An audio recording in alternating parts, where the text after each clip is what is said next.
ગુજરાતમાં વરસાદની આગાહી છે ત્યારે પાટણ ખેતીવાડી વિભાગ સક્રિય થઈ ગયું છે।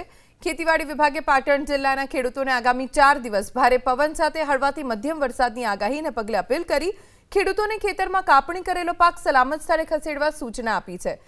ખેતરમાં પાક કાપણી કરીને તૈયાર હોય તો તાડપત્રી ઢાંકી દેવા સૂચના આપી ખેડૂતોને હાલ ખાતર અને જંતુનાશક દવાનો ઉપયોગ ટાળવા માટે કહેવાયું છે।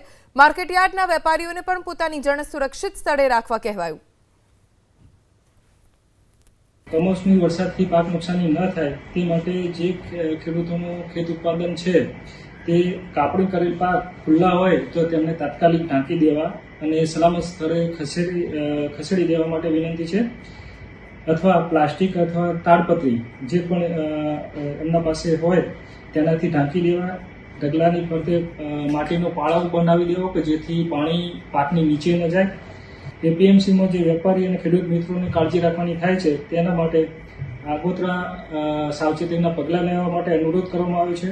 એપીએમસીમાં અનાજ અને ખેત પેદાશો સુરક્ષિત રાખવા અનુરોધ છે। એપીએમસીમાં વેચાણ અર્થે આવતી ખેત પેદાશો હોય તે આ દિવસો દરમિયાન ટાળવા માટે અને સુરક્ષિત રાખવા માટે અનુરોધ કરવામાં આવે છે।